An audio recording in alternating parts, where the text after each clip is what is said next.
Everybody, well, the message just told you it's being recorded. So we're recording this meeting because there were some folks who really wanted to be on here and were not able to. So welcome this evening. This is a joint meeting hosted by MedChi, the Maryland State Medical Society, and the Health Services Cost Review Commission. We will be recording it so other people can see it who missed it. And this program is available for CME. I'll tell you how to get that. And I'll put the information, the online form in the chat. So I'm going to go through some of the CME requirements and then kind of give you an overview of how we got here. And I'm going to turn it over to Tequila and Maddie, who are going to go through the meat of the substance. So if anybody has any questions, you can throw it in the chat, but we'll also take some time at the end to answer questions. So essentially, the Episode Quality Improvement Program is a program that we are hoping will be approved to be an advanced payment model for specialists. And in the first year, there are 3 specialties or 3 bundle areas where there is, we're moving forward with it. And that's GI, Ortho/Neurosurgery, which is the call we're on tonight, and then cardiology. And tonight, we're just trying to do some education specifically around those, the Eqip program generally. So if you haven't heard much about it or you didn't know what was going on, but then secondly, specifically the bundles around ortho and neurosurgery, so you could see if it made sense for you or your practice and your patients. This program has been accredited by MedChi through ACCME, the accreditation for continuing medical education. Like I said, you can receive 1 CME credit for participating in it.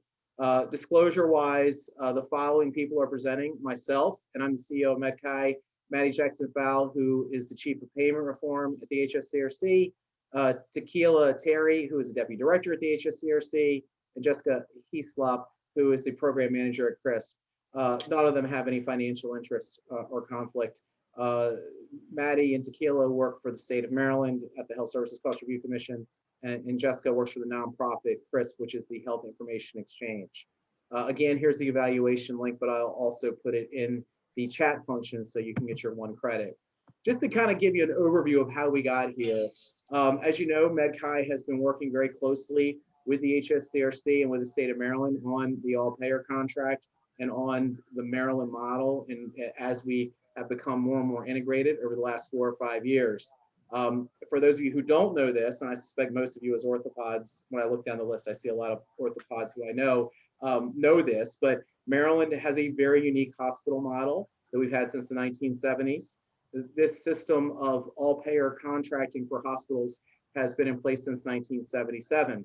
Now, early in the day, the way that used to work was the Hscrc, the Health Services Cost Review Commission, would simply just set rates for hospitals, and hospitals got that paid that way, and doctors were totally separate, and we remain totally separate. We still are really paid in a contractual fee-for-service type model as that changes. And that model existed really with very little change from 1977 to 2010, where really the focus was on what a case would cost, a specific case for the hospital side. However, as payment reform occurred and Obamacare took hold, there was a change and the model moved into CMMI and we began to look at global budgets. Initially, several hospitals, and some were earlier adopters. I think Garrett Regional, for example, was on total patient revenue TPR for maybe 20 years or 30 years before we had all this. But more and more of the hospitals began to go on global budgets. And then today, now every hospital is on a global budget. The other thing we've done today is we recently renewed the waiver in 2019, is there really is a focus on alignment with everybody outside the hospital and trying to get everybody working together. And we've really changed incentives for that. And that creates opportunities for physicians. One of the biggest opportunities that we've already taken advantage of is the Maryland Primary Care Program, which is a very large adult primary care advanced payment model in Maryland that you've probably heard about from some of your primary care colleagues. And one of the things when MedChi worked with the state and negotiated with the health secretary on that, we kept saying was, well, this is great, but we can't forget our specialists. We got to take care of them too. And Maddie and I first met back in 2017. That's when we started working on Eqip, 2017, 2018, to figure out how do we develop a program like the Maryland Primary Care Program, something that will incentivize physicians who are specialists and be flexible and give them opportunities like we've created for the primary care docs. The Hscrc has been working very closely with stakeholders on this for quite some time. And I saw Dr. Grasso on the call. Dr. Grasso has been very involved. He's on both the Stakeholder Innovation Group and on the Eqip subcommittee, and has been attending the meetings for years now as we try to figure out ways to engage specialists and create opportunities for specialists to take advantage of our unique model and the fact that we want alignment now. So that's kind of what brings us here today. After a lot of time and a lot of work over the last few years, it looks like we have something that is ready to be, that has been approved and is ready to go. And the powers that be, CMMI and the Hscrc, have determined that the first 3 bundles of codes where this is going to be allowed will be the codes that you'll hear about tonight. But again, they're in GI, cardio, and ortho. That's not to say there's not more opportunity. And if you have colleagues in other specialties, we want to work with them and we want to create more opportunities. And frankly, as you're looking at this, if you can think of other codes in your specialty where it would make sense for us to have a discussion about it, we're open to that too. So I'm going to turn it over now. I'm going to turn it over to Tequila or Maddie. I will take it, Jean. Thank you. So I'm going to turn it over to Tequila, and I'll let one of them share their screen with their slides. And again, I thank everybody for being here tonight. Excellent. Well, good evening, everyone. Welcome again to today's session. My name is Tequila Terry, and I'm with the Health Services Cost Review Commission, and we're delighted to be here today to discuss our new physician-focused episode quality improvement program. If you go to the next slide, Maddie. This, again, is the list of folks you'll be hearing from today. I'm joined by Maddie Jackson-Fowle, who's our Chief of Payment Reform at the Hscrc, and Jessica Hislop, who is a Program Manager with CRISP. And together we will be presenting a number of details around the Episode Quality Improvement Plan program, or Eqip, as you will hear us refer to it during today's conversation. So on the agenda, as you see, we've got lined up several topics. Our plan is to give you an overview of Eqip and to talk about the performance year 1 policy and methodology. And then we'll discuss next steps and what you as specialists will need to do to enroll. And then we'll certainly have time at the end for any questions or any additional information you may want after hearing the slides. So with that, we will jump right in. Next slide.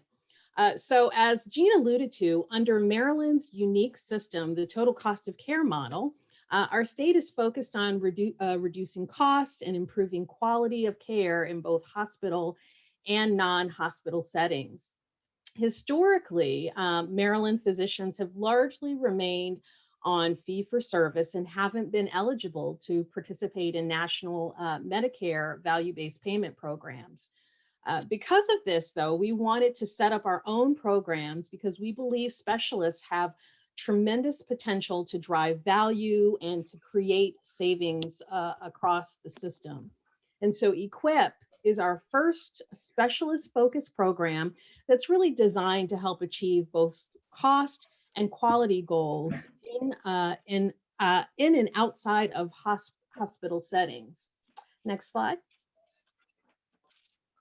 So when it comes to value, we thought it would be important to start by level setting what we mean when we say Eqip is a value-based payment model. And there's really sort of 3 main outcomes that really equate to this idea of better value, which is what we are looking for in Eqip.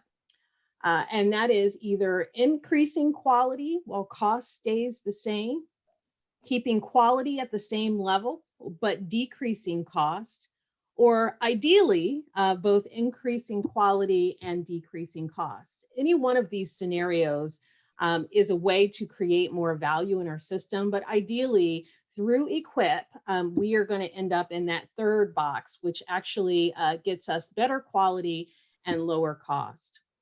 Next slide. So as it relates to Eqip, the, again, episode quality improvement program. There's really 4 key features that we're going to want to emphasize in today's session. Number 1, this is a physician-focused program. And so you will own and monitor your performance as part of this program. Number 2, it's designed to have upside-only risk with this savings accountability, because we want to make it easy for you to join a value-based program, to get acclimated to how the program works. So really, we have designed it to be very attractive in the initial years, especially. Eqip will also be designed to align with CareFirst episode payment program. So what you'll see is that there will be similar designs and approaches, really with the goal of making administration easier across a number of programs that you are likely participating in. And then finally, Eqip gives participating specialists the opportunity to participate in an advanced alternative payment model where you can become eligible for the 5% bonus if you achieve both quality and savings goals. So there's this financial incentive. The underlying methodology that we're using to identify and monitor episodes will be through the Prometheus episode grouper. And in this first year, as Gina alluded to, we're going to have episodes really in the areas that you see on the screen: gastroenterology and general surgery, orthopedics and neurosurgery, and cardiology. Next slide. So when it comes to value-based payments, the Eqip program is a bundled payment program. And across the country, we've seen evidence that these types of payment programs are really great to help control costs and improve quality. And CMS, we know, has seen 4 to 6% reductions in Medicare spending with their programs. And so we designed Eqip really with this idea in mind. There are 3 main elements of the Eqip physician-focused program that we'll walk through in more detail in the coming slides. One, the main driver is that you as physicians would agree to an episodic-based payment.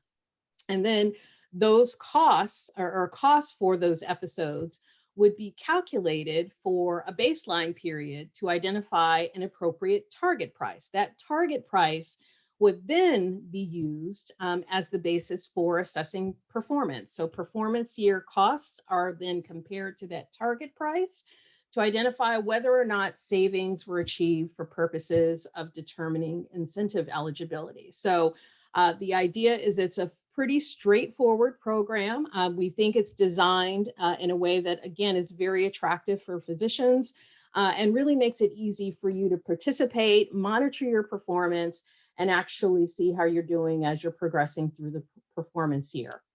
Next slide. Another element that I do want to emphasize is the fact that this is being designed, Eqip is being designed as a multi-payer demonstration project with CareFirst. And what that means is that the Hscrc and CareFirst team have been working closely over this last few months, really to make sure that we align our episode program definitions so that their episode of care program and Eqip can really have very similar incentives and design elements. Again, the goal is to make it easy for you. So at a fundamental level, we're both using that Prometheus episode definition to design our programs.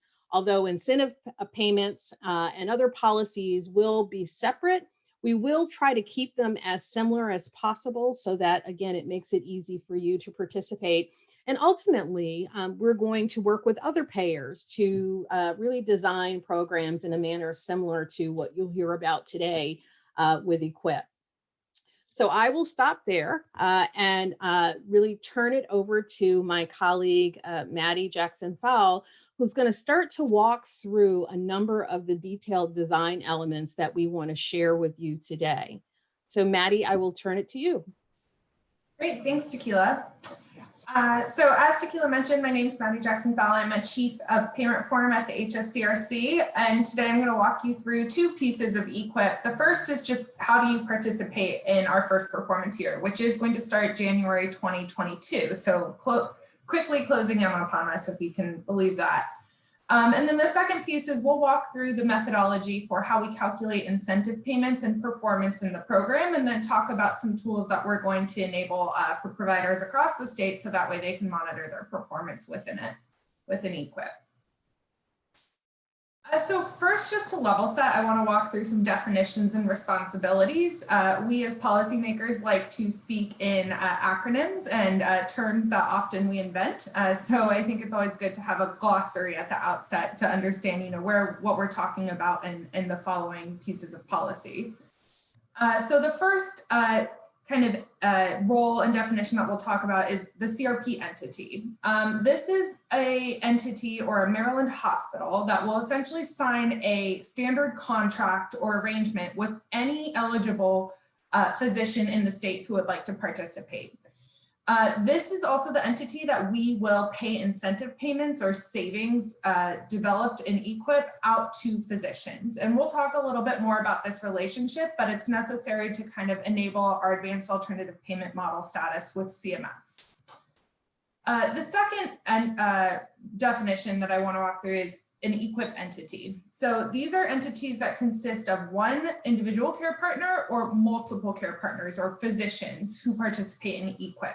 This can be a provider practice, this can be two practices mixed together, this could be one part of a practice, really whatever entity physicians want to participate in as an aggregate. This is the level at which we will assess performance evaluation.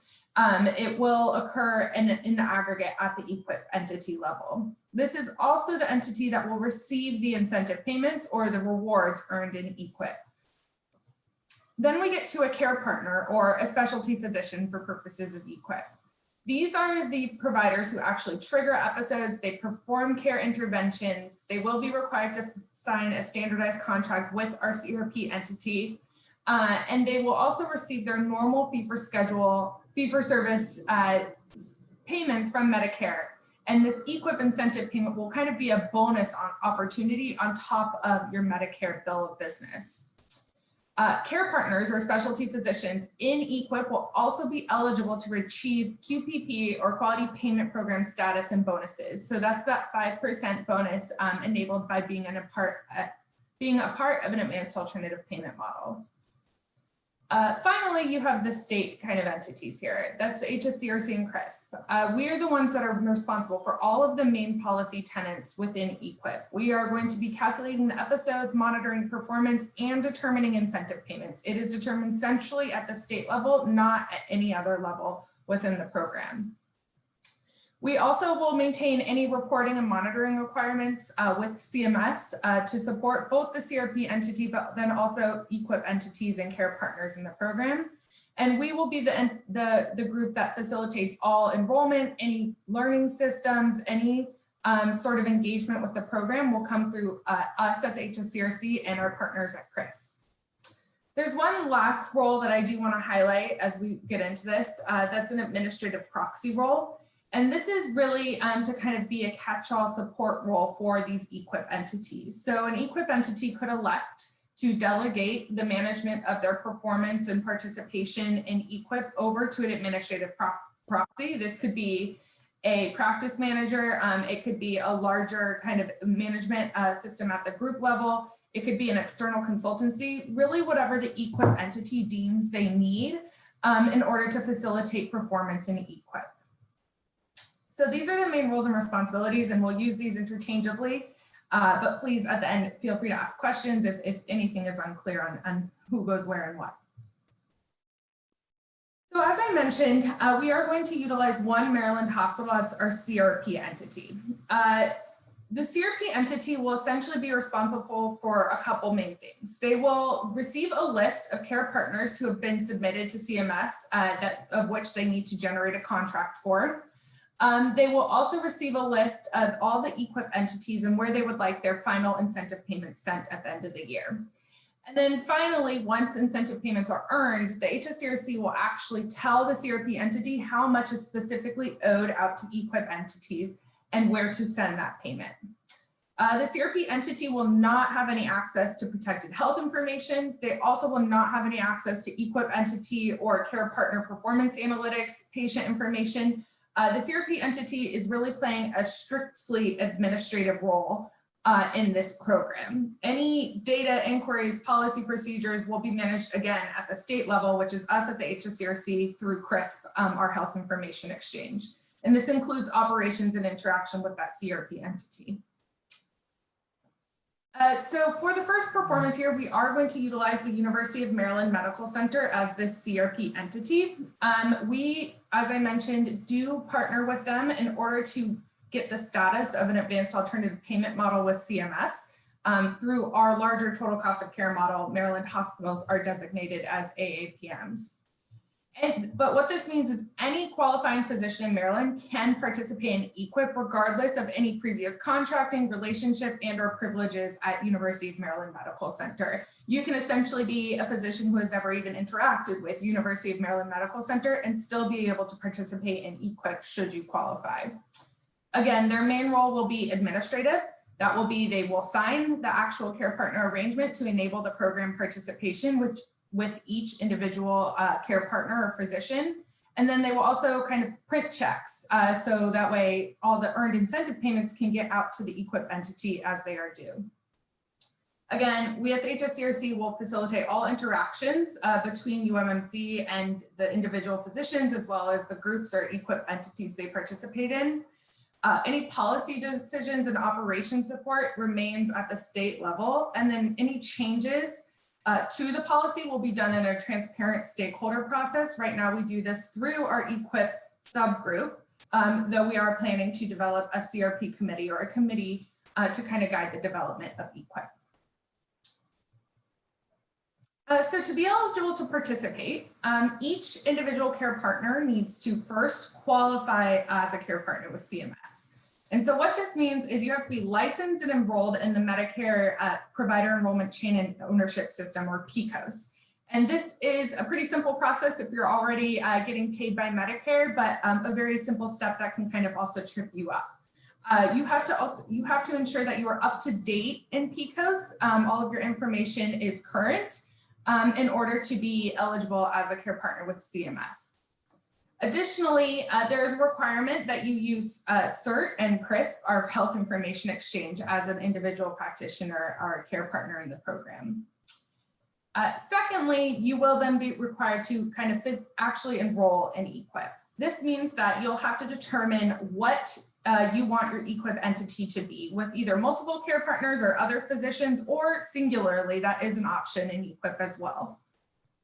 From there, you will be able to see your opportunity in each of the episodes and select the episodes and interventions, and then agree to quality metrics that you would like to participate in, and then sign an individual care partner arrangement or that standardized contract with University of Maryland Medical Center.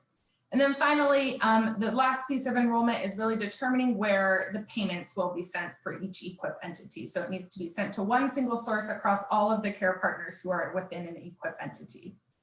The final piece is a participation threshold, or meeting an episode threshold. So again, this care needs to be provided to Maryland Medicare beneficiaries.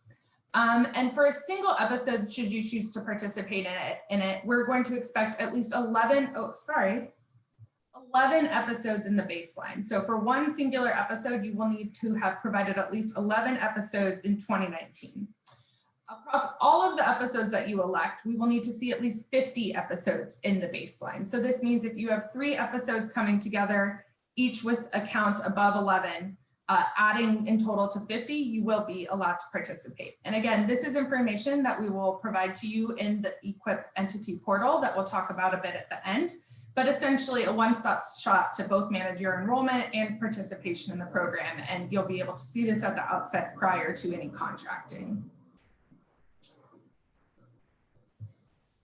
Another piece of enrollment, as mentioned on the past slide, is determining what interventions and performance improvement opportunities your practice and you as an individual physician will elect.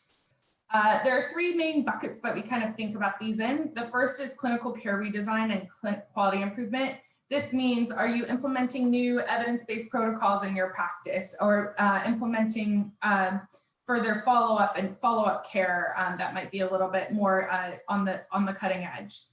Are you performing medication reconciliation more frequently? Maybe there's elimination of duplicative or potentially avoidable services or low value services that don't necessarily need to be included in the course of care. The second bucket that we think about things in is beneficiary and caregiver engagement. So this means, are you implementing more shared decision-making with a patient's family to help adjust post-discharge options? Or is there more health literacy education implemented within the practice to help engage the patient, but then also improve outcomes after the episode is complete? And then the third bucket that we think about these interventions in is care coordinations and care transitions. Is a care manager hired, or maybe enhanced care coordination is brought in to follow up across patient care settings? Maybe there's an interdisciplinary team setting put into place to address patient needs and progress. Additionally, we are setting Eqip to be a site neutral program. So selection of the most efficient or high quality settings of care, maybe shifting the setting of care from maybe a more expensive hospital unit to a hospital outpatient unit or ambulatory surgery center, helps you to better both manage the patient's acuity, but then also save on cost a bit for the state. In terms of a participation timeline, it's going to be an annual participation opportunity open from July through September. So that means this July through this September of this year for start in 2022. We will update the participation opportunities year over year through our stakeholder engagement process, though for this first year, this is the schedule that we've settled on.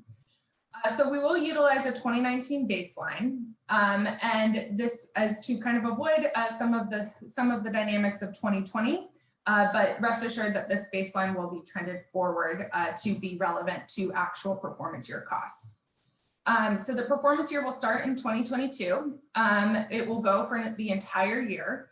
It will then end of December 31st of 2022, and we'll measure a claims run out, and then we will pay incentive payments in one singular lump sum on July of the following performance year. So this means that performance in 2022 will be paid out 6 months after the end of the performance year. And then the schedule will follow thereafter.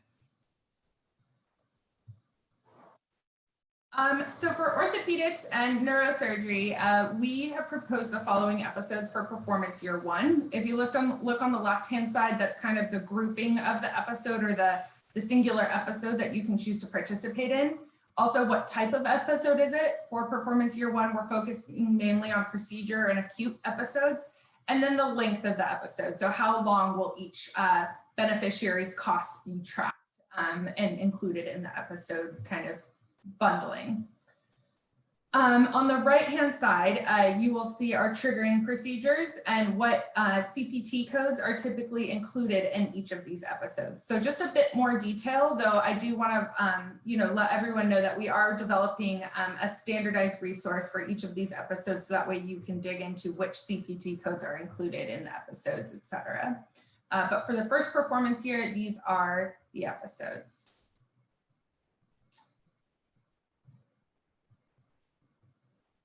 In terms of costs, just to get an idea of what we're looking at statewide, we are looking at about 19,000 or 20,000 unique episodes across all of these categories, and about 1,400 different physicians. The average cost varies, obviously, based off of complexity, where knee arthroscopy is kind of on our lower end of $4,500 per episode, to the higher end of, say, lumbar spine fusion, which is around $46,000 an episode on average across the state. In total, we're looking at a total cost included in the episodes of $475 million. If we think about, kind of a conservative 3% savings rate, this represents a $14 million opportunity in this first year that we can actually share back with orthopedic and neurosurgery physicians in the state. And I think that's a really exciting opportunity, in that we can see the savings, and then we can provide kind of a share or a cut of the savings back to the providers who are actually driving that value and that change in the program.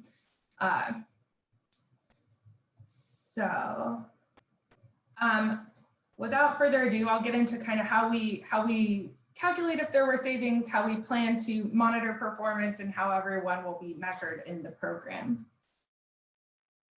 So when we look at the Eqip policy, we really have two buckets of where the methodologies are determined. As Tequila mentioned, we're utilizing the Prometheus episode definition, which is a standardized episode definition. And this is where we'll measure, kind of build out the episodes, measure the triggers, and develop, and we use their relevant cost methodology to build out these Prometheus episodes. So that's one bucket. This is kind of what we call, the episode builder. We don't, as a state, actually dictate the policy around the episode builder. It's something that we've contracted with and utilized as a resource, and I'll talk a bit more about that. On the right-hand side of the methodology, there's the Hscrc and Cms policy. And this is really where we will set the parameters around how we set a target price, what are the shared savings and incentive payment methodologies, and how do they interact with participants in the program? What are the quality metrics and quality adjustments that we'll place on performance in the program? How reporting and monitoring will work, which specialty areas and episodes we include in the program, and then of course, our policy with CMS, and this includes the QP status policy.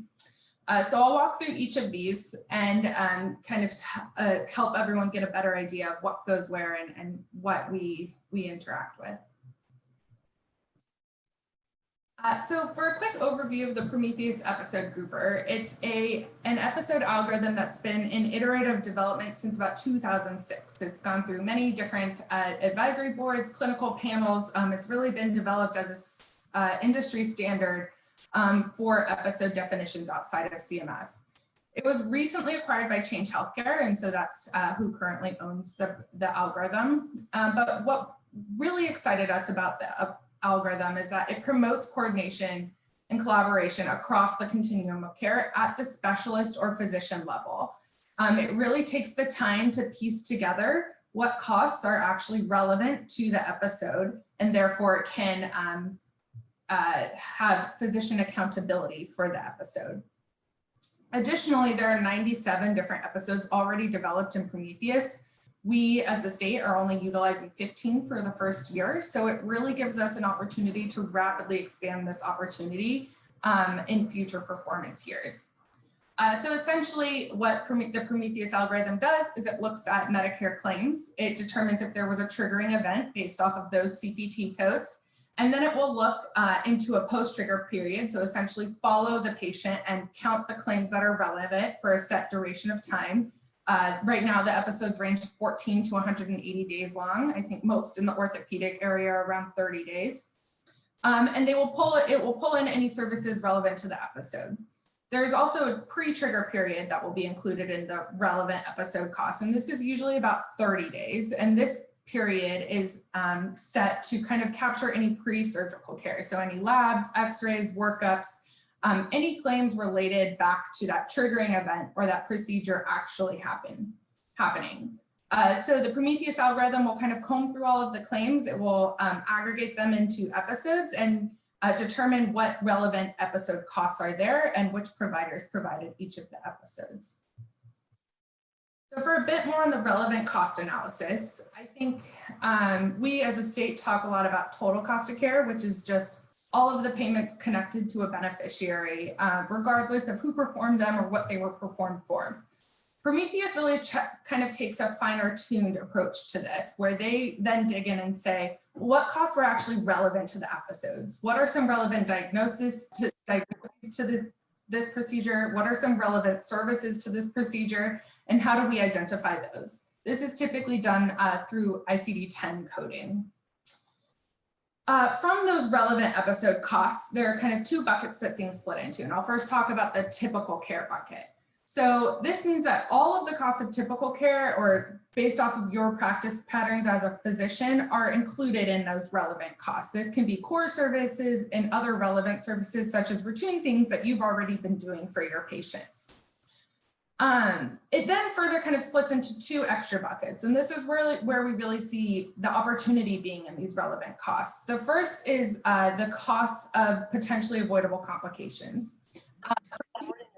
Goes through and actually identifies potentially avoidable complications as a part of its algorithm. And this is data that we can iterate and feed back to participants in the program. So that way you can maybe identify opportunity at the clinical level. Additionally, Prometheus will help us to identify overuse services and setting selection. And again, this is where we really see the most opportunity for cost and quality improvement. So maybe, certain lab workups are being provided too frequently compared to the usual case across the state, or say some settings of care can be shifted into lower acuity, lower cost settings more easily. And so these insights that Prometheus pulls in for us from the relevant costs are really where we see the opportunity for savings and quality improvement in the program. I think we would be remiss to say we don't intend to, kind of shuffle office visits around if the office visits are, kind of core and typical to how you provide, say, a knee replacement surgery. What we really want to focus on are the additional insights that Prometheus can give us and that we can provide at a state level to help providers, kind of make these clinical optimization choices. So once Prometheus kind of builds each of our episodes, we then, as a state, kind of take it into our own methodology to determine if an incentive payment should be earned. The first is that we need to set a target price based off of the episodes. So we will get a cost for baseline. The baseline for 2022 participation will be 2019. And we will keep this for the first 3 performance years for those who join. For those who join in our first performance year. So the baseline will remain stagnant. Each Eqip entity will be assigned their own unique target price. So if a set of NPIs are included in your Eqip entity, we will look at the average cost per episode weighted and pull it into kind of creating a unique target price for that Eqip entity. So what this means is it will be based on the historic case mix or the traditional practice patterns of your practice or you as a physician individually. We will then trend this baseline cost forward to make it comparable to 2022. And then we will keep this trending forward throughout the performance year. So that way you can see a real-time target price to real-time performance costs. Though I do want to note that the target price will not be final until the end of the year when final inflation is applied. And then anyone who joins in subsequent performance years will have the baseline be the year that was prior to them joining the program. So if someone joins in 2023, their baseline will be shifted up to 2022. So this 2019 baseline really only serves as an opportunity for the first year of participation. Additionally, we are going to set the target price independent of the care setting. So that means across all of the different settings that you might provide these services or these procedures, hospital, outpatient facility, ambulatory surgery center, we will keep one singular target price. And the reason that we want to do here is we want the cost to follow the physician, to be measurable across all of your bill of business. But additionally, we think, because of the model, the gap between, say, a hospital procedure and an ambulatory surgery procedure is far larger under our Medicare fee schedule than for commercial payers, specifically in Maryland, where we regulate those hospital costs. So what we really want to do here is create an aligned incentive between physicians practicing in the state and GBR incentives or hospital incentives to shift lower acuity procedures to lower cost settings when appropriate. So we really want to make it advantageous both to the specialist physician and the system as a whole. So once we get a target price set, we will track it throughout the year, as I mentioned, but we will then kind of think towards incentive payment methodology. So the performance year will be ongoing. At the end of the year, we will kind of go back and assess what results we saw in the performance year. If the aggregate across the Eqip entity performance period costs are less than the target price, we will determine savings have been met. We will then do kind of a quick check to ensure at least 3% of savings were met. This is just to ensure it's statistically significant, but it's just kind of a check in the box. It's not a cut that we are taking as the state on the first end. From there, we will determine what shared savings tier the Eqip entity should be in. So prior to the start of the performance year, we will take all of the respective kind of baseline prices or target prices and compare them to the statewide experience and essentially rank providers. The only thing that this rank will give us is the relative shared savings that we need to be paid out. So the higher cost providers, we are going to put into a lower rank, so a lower percentile, and that lower cost providers will put into a higher rank or higher percentile. And this is really what will dictate the split that will be due of the performance period results. So say savings were met and you are in the 33rd percentile. If you look at this table here in the middle, we will share out savings 50-50. So 50% of the savings earned will be given back to the Eqip entity and 50% will be taken as kind of a share for Medicare. In the middle tercile, we're going to pay out more savings, right? It's a little bit harder to create savings if you're already relatively efficient compared to the state. So we will, in that middle tier or tercile, we'll do a 65-35 split of savings. And then our lowest cost providers, or those who are already relatively efficient compared to the state, we will pay out the largest share of savings and we will give them 80% of the savings that they create in each of these episodes. So once that shared savings split is applied, we'll move over and take a clinical quality score. So this is the episode quality improvement program, and we'll talk a bit more about quality, but quality is a really important component to both value-based payment, but then also ensuring that outcomes of the program are not simply just driving costs, they're also improving patient outcomes. So 5% of this kind of shared savings cut will be withheld. And then we will assess your performance on 3 key quality metrics in the first performance year. Your performance on those quality metrics will dictate the percentage of that 5% that you earn back. So say you scored a 90% on your quality, so we'll give you 4.5% back essentially of your total incentive payment due. Once we determine what the quality kind of holdback is, we will then go do another check of the incentive payment cap. So this means that we just need to check and ensure that the amount that we are about to pay out is no more than 25% of your prior year Part B payment. So no more than a stop gain essentially of 25%. And again, this is a bit of a CMS stipulation. So it's on the CMS side, not as much the state side. And then finally, we will determine your final incentive payment. So once we do that incentive payment cap check, we will pay your incentive payment directly to the payment remission source that was indicated by the Eqip entity. This will be paid in full 6 months after the end of the performance year and will be a final lump sum to the Eqip entity as a whole. The distribution at the individual care partner and physician level will be left to the Eqip entity. The state will not dictate any of that. And then finally, also on the incentive payment, right, there's this lump sum opportunity on the Maryland state level, but there also are additional incentive payments available under federal QPP programs should you qualify as an advanced alternative payment model participant. So quickly walking through an incentive payment calculation, say there are 2 episodes that a participant is participating in, and we take their baseline episode cost in line A as $15,000 and $10,000 respectively. We, for purposes of this, did not include inflation, though do want to note that the target price will be the inflated forward cost from that benchmark.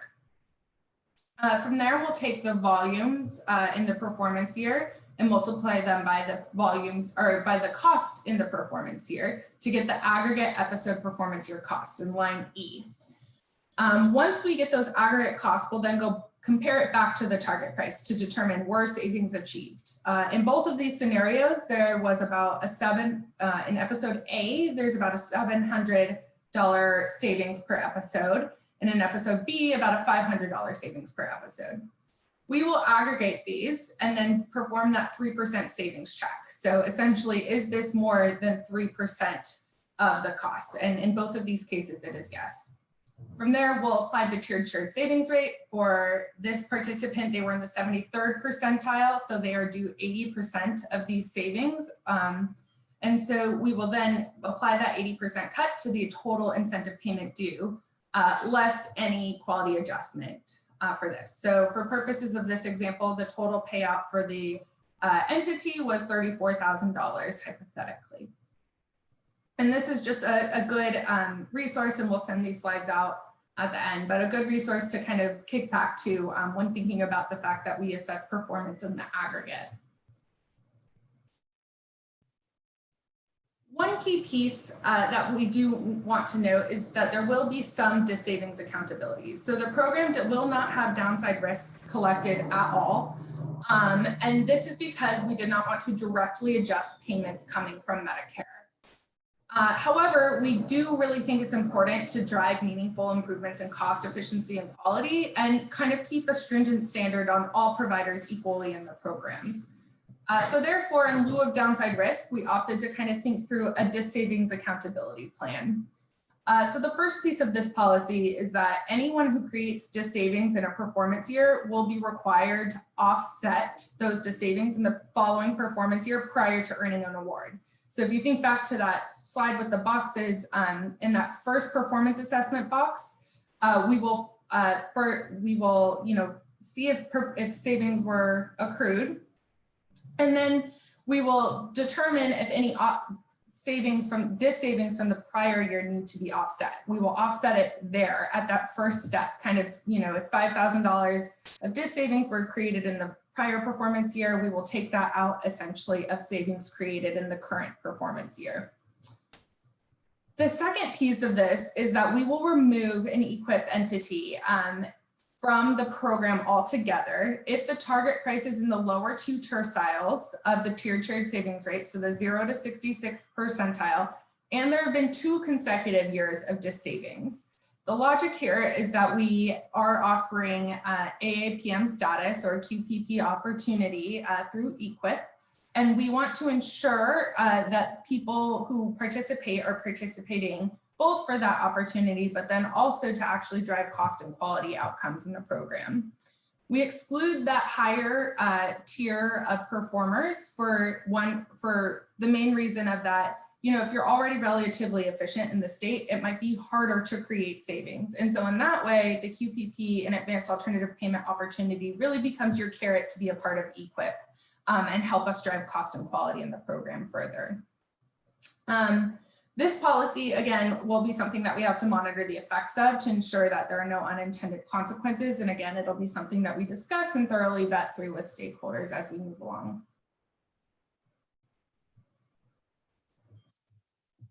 As Jean mentioned and Tequila mentioned, and I think we will continue to mention, Eqip will be an advanced alternative payment model.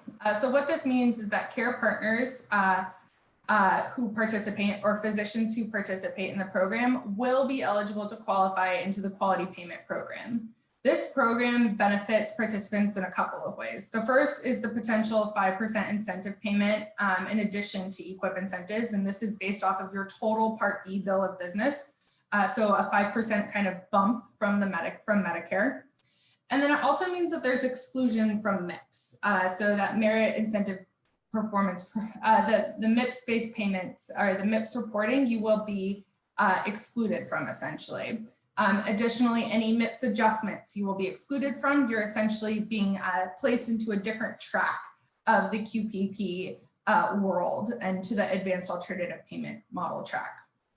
So the timing on this is that care partners who participate in our first performance year of 2022 will essentially receive a lump sum payment from CMS in 2024. You have to first kind of bank in your participation in 2022, And then 2023, CMS will essentially measure your Part B payments and then pay them out to you in 2024. So a little bit of a longer horizon on these bonuses, though I still think an incredible opportunity for our Maryland physicians. Additionally, in our initial performance years, any beneficiary or patient kind of touched by the care partner or the physician participating in Eqip will be attributed to the advanced alternative payment model.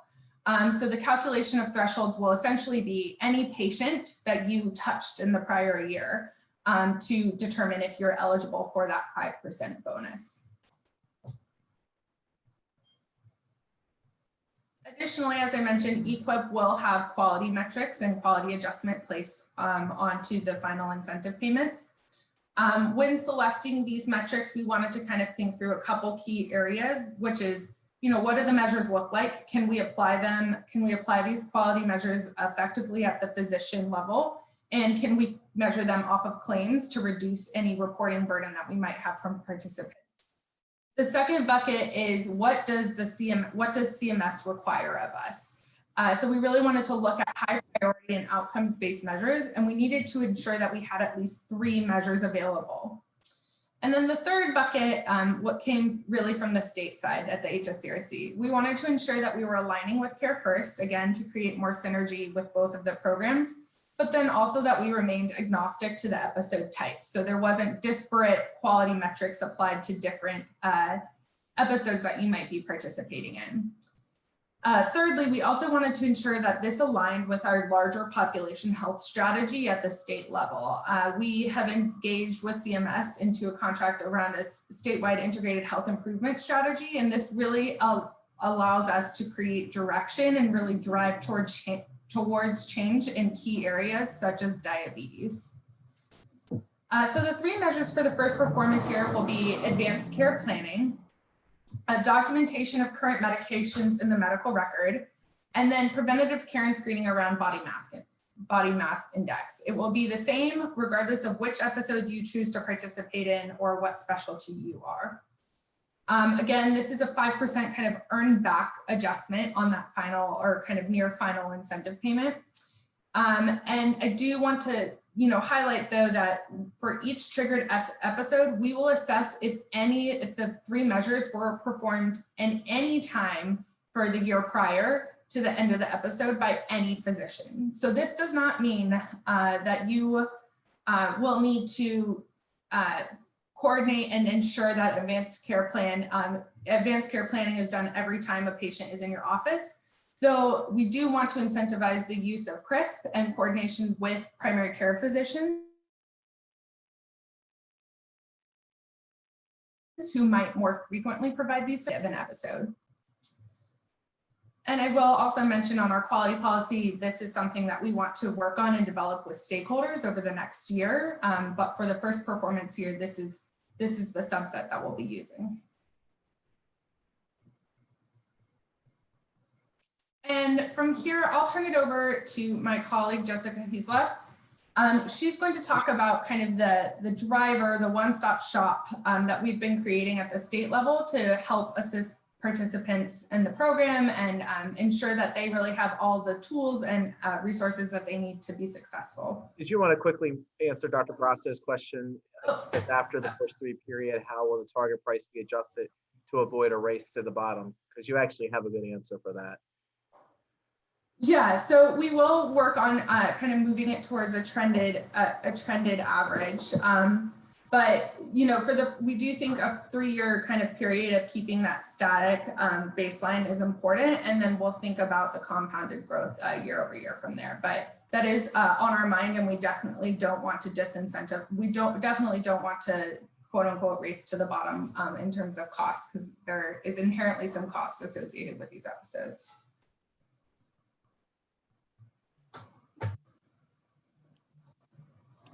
Okay, so with that, I'll just talk a little bit about the Eqip Entity portal. Thank you, Maddie, for going into detail about the policy and the methodology.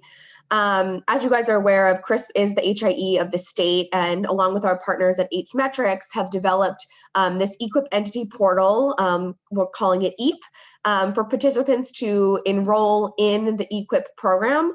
And as Maddie mentioned, this really is the one-stop shop from the beginning of initiating enrollment to participation management, and then ultimately for those that do participate in the program, where they will find their data related to performance and be able to track and be able to share the incentive payments if earned throughout the program. So starting from the beginning, the Eqip Entity enrollment allows an individual physician or group of participants, that Eqip Entity, to enroll and designate who they're participating with.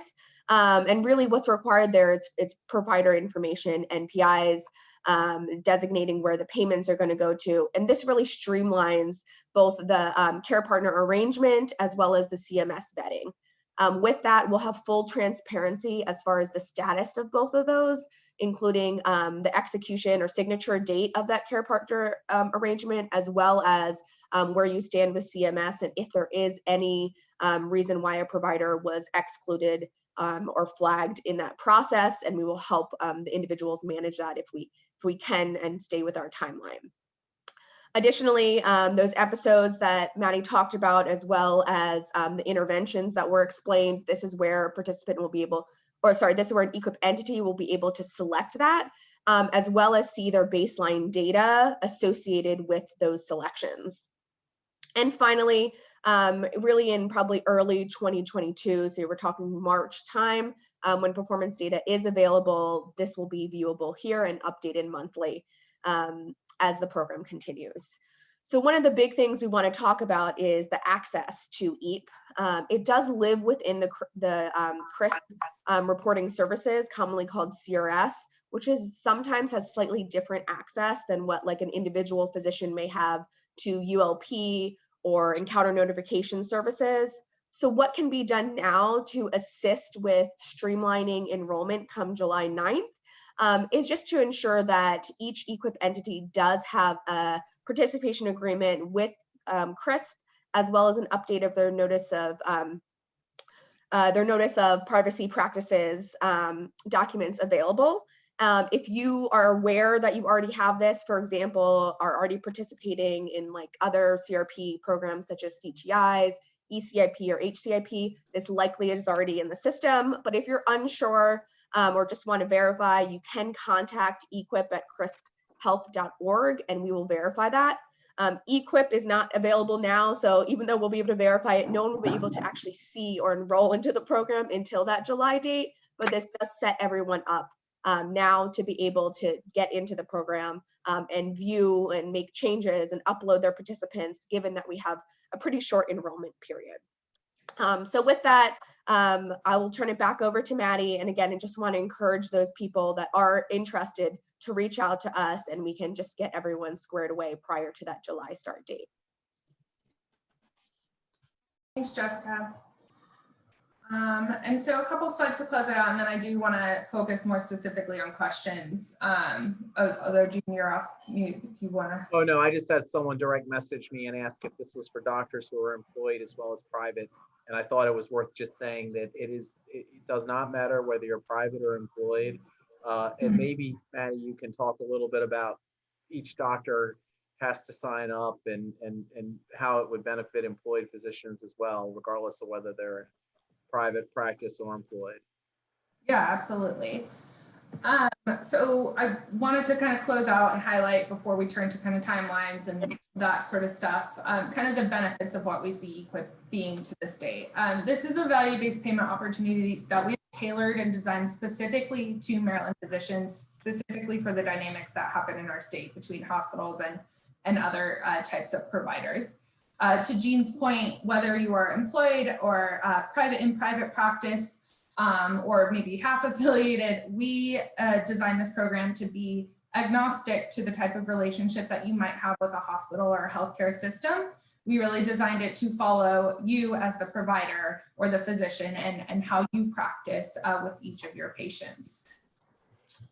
Additionally, we think it's a really great opportunity to get people into value-based payment and without downside risk collection. We don't intend to go back and adjust this portion of the Eqip policy. We really do intend to kind of just keep some savings accountability and ensure that we allow physicians to have some value-based incentive opportunities.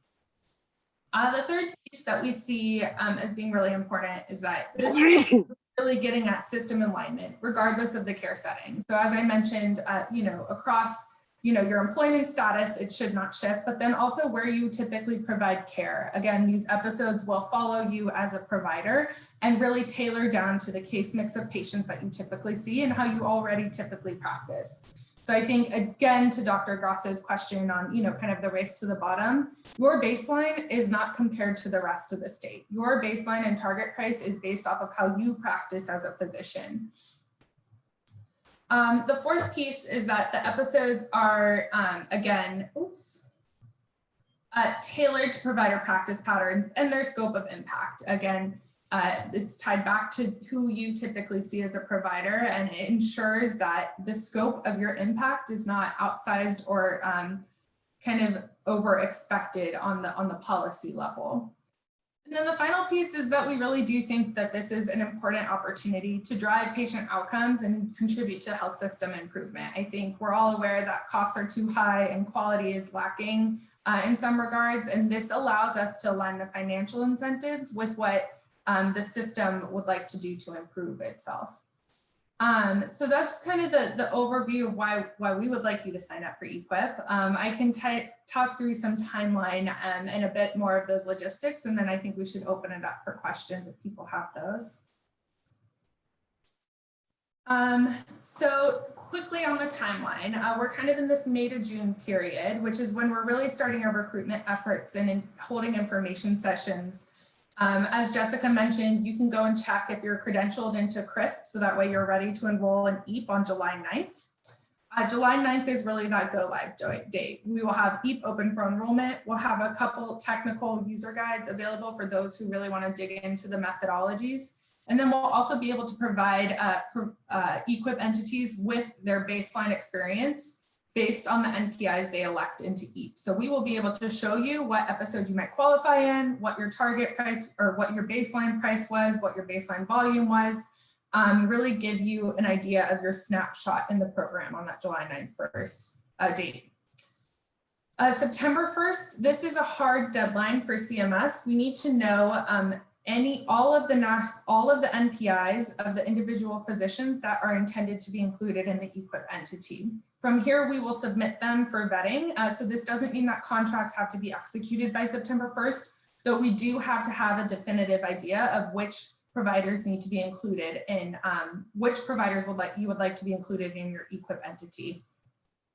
And then December 1st, we are hoping to have all of our contracting and care partner arrangements finalized. So that means each individual physician will have signed a contract with the University of Maryland Medical Center, regardless of where they practice in the state.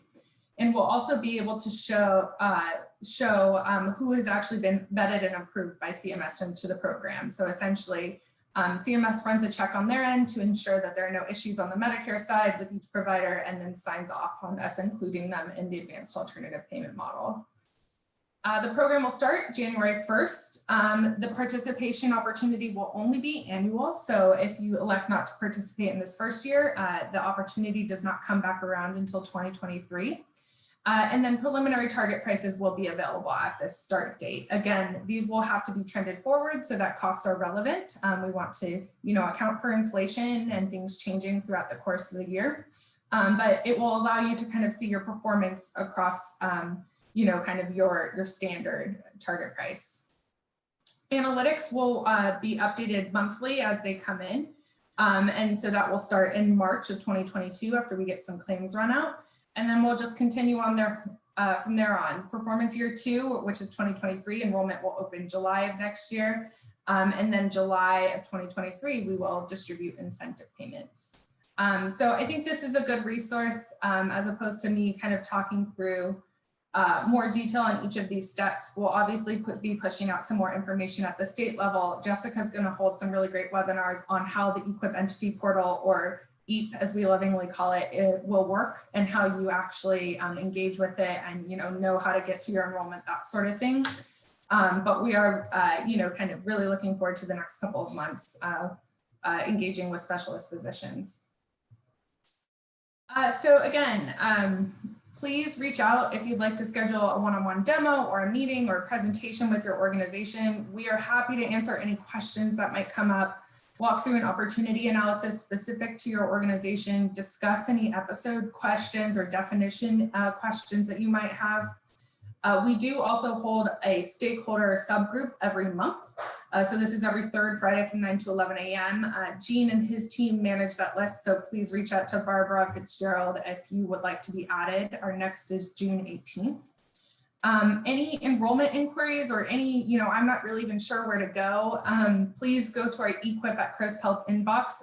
They will be a great kind of navigator to get you to the right place with your questions, whether it be policy or payment or just making sure you're in our CRS system, all of that. That inbox is a great resource for that. And then our website at the Hscrc, we are uploading all of these webinars and files to here. Any new program documentation as it comes online will be posted here on this website. So that way, all of the resources are kind of held in one key spot for both internal and external stakeholders. So again, enrollment opens July 9th. We are hoping to get as many NPIs submitted into the system before September 1st, and looking forward to starting Eqip on January 1st of 2022. So without that, I will pause for a second, see if there are questions, see if there are items that we would like to discuss, all that. And there is a chat. Madeline? Yes, hi. This is Dr. Donald over at LifeBridge Health. First of all, thank you very much for this kind of quick explanation and proposition regarding Eqip. Just for clarity purposes, this is primarily another Medicare BBCI initiative where it's purely Medicare recipients and not commercial payers or Medicaid plans we have in Maryland. Yes. So this will be for Medicare beneficiaries in the state with Eqip. Though Tequila mentioned at the outset, Care First is running a parallel program. So we really do want to drive that, it's a multi-payer demonstration of that. Medicare is doing it and Care First is also doing it in not the same episodes, but many of the overlapped, but all of the episode definitions will be the same via the Prometheus algorithm. So, and Dr. Delanois, one of the things when we were kind of discussing and implementing this, MedChi, the Hscrc, and Care First kind of agreed to use the Prometheus grouper because the plan was that Care First was going to use that. And we thought it would be easier for physicians to have kind of the same set of codes and bundles that were under consideration. So, and one of the other things I would suggest is if there are additional bundles, and I know you guys at LifeBridge have a pretty robust practice. If you have other bundles that are in that grouper or that you might be interested in too, we're happy to talk about figuring out if it makes sense to add them in future years. No, I understand. I appreciate that.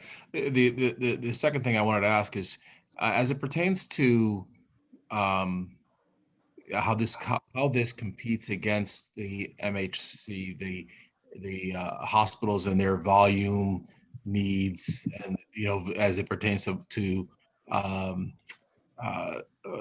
their way they get paid, their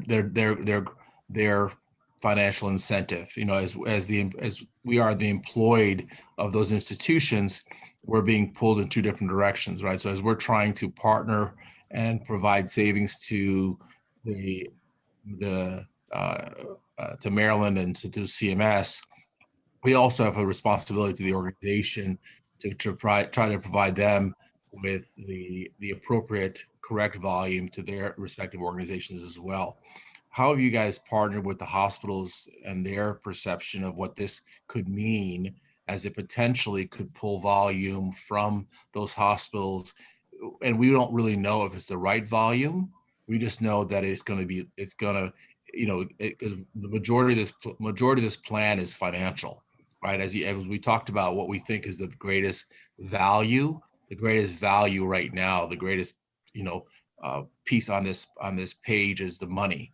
And so, and we won't know whether or not other metrics are truly impacted till for quite a while, right? So how do we know that this is not going to, how do we know we're not going to hurt our own hospitals in this process? Sure. So that's a great question, and I'll talk at a high level about that. And I think in the state of Maryland, we're a bit unique, and that we're not fighting for volumes so much as what happens in the rest of the nation. That's due to us being under those global budget revenue agreements and having the total cost of care model. And so I think those kind of create two dual. If volumes are decreased at a hospital in Maryland hospital, that doesn't mean that their revenues essentially decrease with it. We actually under GBR allow them to increase prices so that way they can retain some of that revenue and then reinvest it. So we actually think that our hospitals do kind of like these aligned financial incentives with providers. And we've heard this, that, that alignment allows them to, think about what needs to be moved out of the hospital thoughtfully with providers.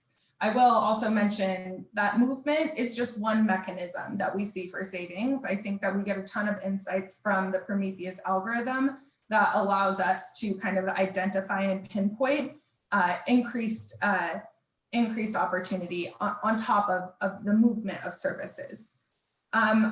So that's kind of the more micro at the hospital level. At a state level, we are in a total cost of care model test. And so what this means is how we perform on total cost of care growth in the Medicare space directly impacts the rate setting for hospitals directly. So I think hospitals as in the state see this less as, there's going to be perpendicular or interacting incentive, and more of an effect of, oh, great, the physicians have an independent opportunity to align with us and also drive total cost of care impact at a statewide level. So as a state, we kind of think of it as, if we can drive Medicare savings, that's excellent for us in a couple of different respects. And so let's think about all the different components that we can add on to really kind of continue this and keep all of the oars of the boat moving in the same direction, for lack of a better word. And then the third thing I wanted to follow up on from your comments, which were very helpful, is the partnership with UMS. This partnership is with University of Maryland is truly administrative. University of Maryland will not receive any special benefits by doing this. They're actually kind of doing this as a benefit to the state as a whole and a benefit to the model as a whole. They won't have any sort of interaction with your financial incentives or your interactions with your partner institution or your employed hospital. They really are kind of, helping us to check the box so that way we can become an advanced alternative payment model, but then also keep this physician ownership of participation opportunity. So I do, I think it's a little bit odd, but this is how we had to work it through with CMS. So I just want to, assuage any concerns on behalf of, well, I'm not partnered with University of Maryland. How do I mitigate that sort of thing? And Dr. Dellenwall, let me add one thing that I think it's hard for the HSCRC staff to say. The process where this was developed was an open, collaborative process, and we did have, and I chair the subcommittee that worked on it, and Dr. Grasso, who's on the call, sits on the subcommittee, and we did have some very tense meetings about this whole issue with the hospitals. And what we came up with, I think, was agreed to by everybody, including the hospitals. And in fact, I think we worked through a lot of those issues, and this final product was really, something that everybody agreed to. So I don't think it's a situation where it's us versus them, which sometimes I know we run into. I really think the way this is set up, there's a way that you can win without harming your employer. For example, if you do want to focus on settings, it could be simply a matter of you doing certain procedures in a safe, effective way at a LifeBridge unregulated facility instead of in a regulated facility. Or there might be other things that you might want to consider. That doesn't necessarily mean that your patients have to go to another place.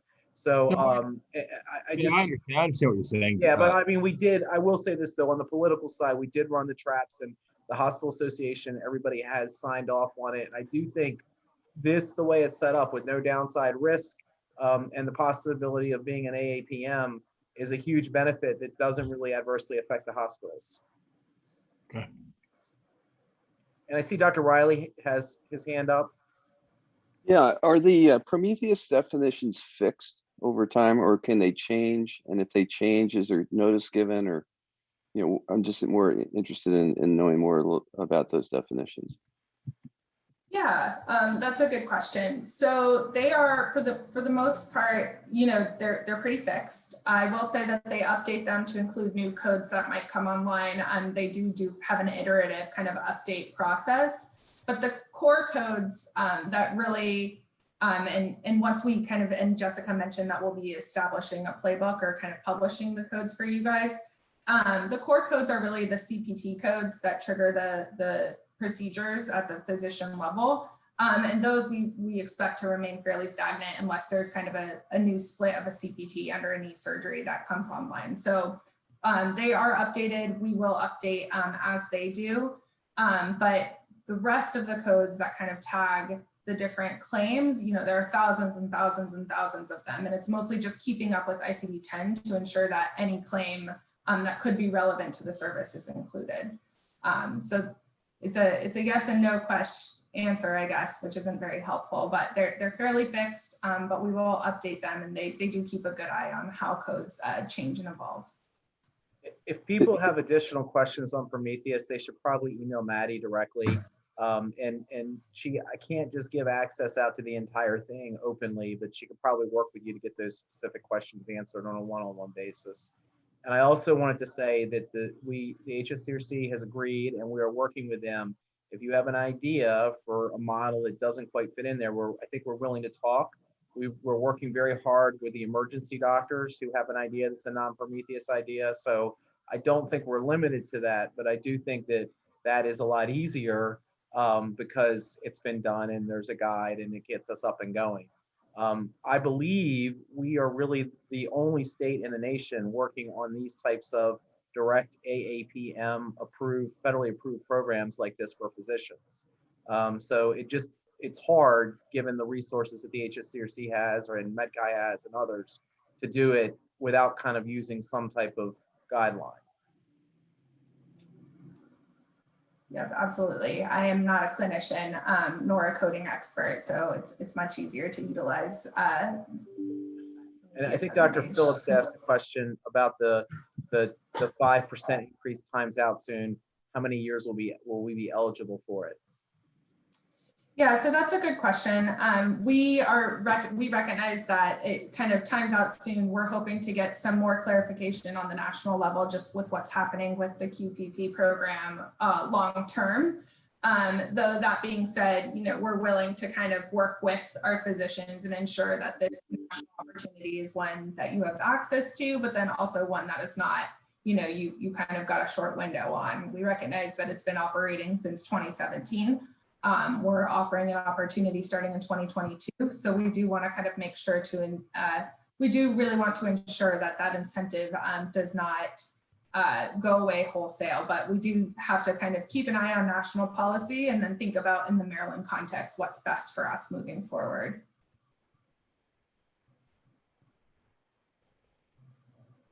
So I think that looks like everybody's either got their hand up or asked a question. Just in closing, I wanted to say that we are very willing to do meetings with individual practices. If you feel comfortable talking to MedChi, you can talk to me. If you want to talk to the CRSP about a CRSP issue, you could talk to Jessica. If you want to talk to Hscrc, they're happy to meet with you, or you can meet with some group of us. But we really want to help work through the issues and make sure as we launch this new exciting opportunity that we do it in a way that works for everybody and we try to solve the problem. So please reach out to us because we think this is something that we're kind of proud that we've developed, and we think it's going to be good for Maryland docs, and we want to work through it. So we'd love to help you any way or answer any questions. And Jean, on behalf of the Hscrc, I just want to thank you for your partnership and all of the work that you personally and then all your team at MedChi has done to help us get to this point. We have tried to be very collaborative in building this program, and we think ultimately we have come up with something that is going to be really attractive for physicians and also help us with our cost and quality goals as a state. So we're really excited to be at this point of launching this. And again, just to underscore Jean's comments, please feel free to reach out to us if you do have questions or need any information on any of the topics we've talked about today. We look forward to hearing from you. And again, July 9th, that's the date to look out for. All right. Thanks, everybody. Have a good night. Thank you. Yes, Take care. Thank you all.